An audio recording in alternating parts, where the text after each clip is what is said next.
Hello everyone, today we'll learn how to face paint this rainbow unicorn.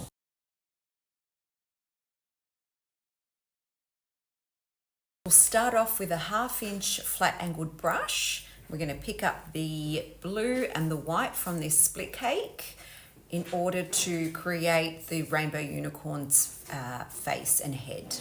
I'm picking up some yellow and white from this particular split cake. It came with a palette, I'm not too sure what it's called, but you can use whichever white or yellow combination you have in your kit. For the unicorn's hair, we're going with purple and pink today, and I'm using this split cake by Global Colors called Paris. I'm picking up the purple with the tip of the flat angled brush and the rest with the heel of the brush. For the actual rainbow, I'm using a 3/4 inch flat brush and I'm using Leanne's Rainbow. And lastly, for all the details, I'm using a number 1 round brush for all of the line work, which will make the unicorn's eyes and just the detail along his horns and the rest of it. With that said, let's get painting.